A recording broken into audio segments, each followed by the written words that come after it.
Let's go to the UK now, and we've spoken about the flag protests there. Operation Raise the Colours, supposed to represent patriotism and pride in Britain, but not everybody is on board. Let's hear from Labor MP Jivan Santer, who is calling on Brits to take down their flags because it's making some people feel uncomfortable.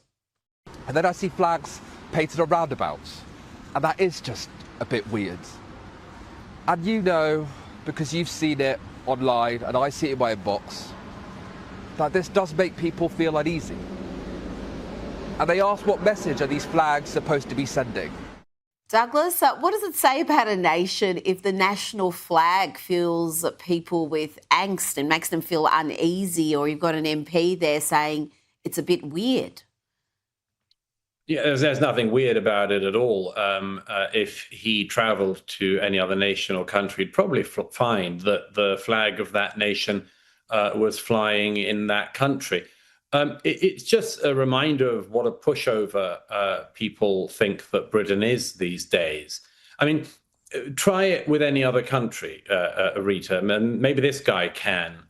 Maybe he can go to any other country and say, you know what, you flying your national flag makes me feel uncomfortable, and just see how much care anyone gives to such a statement.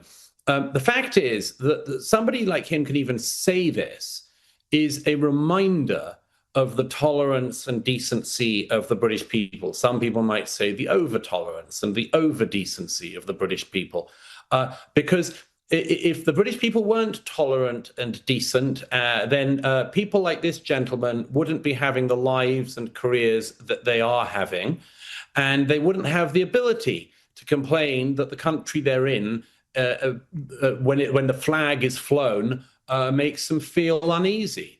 It's just, again, this just unbelievable bigotry against the most tolerant nations in the world, be it Australia, be it Britain.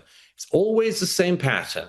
It's the countries that are the most tolerant, the most respecting of difference, and much more, that end up being taken advantage of by buffoons like this.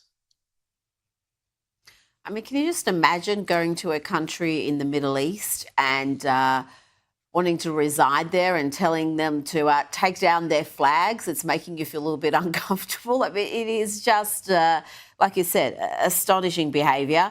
Now to an incredible story from the Telegraph, today's Telegraph, revealing that an activist accused of targeting an RAF base with Palestine Action has been leading anti-Israel protests from behind bars. Mohammed Umar Khalid had been using a prison phone to lead the protests in what has been described as yet another security farce. Douglas, that just seems astonishing. Would that it was astonishing in modern Britain. We've just had the case this week of a man who came to the UK illegally, immediately started molesting schoolgirls, was detained, and then accidentally released. And he actually returned to the place he'd been released from, asking to be let back into the prison and to be deported. And he kept being sent back by the authorities. He said, no, chum, on your way, go back out, have at it. And that's just, the last 24 hours. So every day in this calamitously badly run modern Britain, we have cases like this. Yes, every now and then they will catch somebody who's an illegal migrant, and they'll let them back out, or they'll let them back out, swap them with somebody in France, and they then come back in again. Or in this case, you finally actually do detain somebody who's involved in terrorist violence against an RAF base. But it turns out that he can conceal a phone in prison or whatever and guide the operations from outside. It's just another reminder that under the Labour Party in Britain, it's just a fundamentally unserious system, a totally broken system.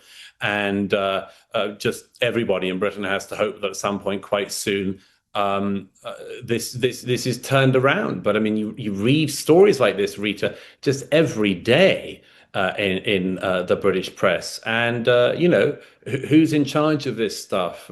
Geniuses like David Lammy.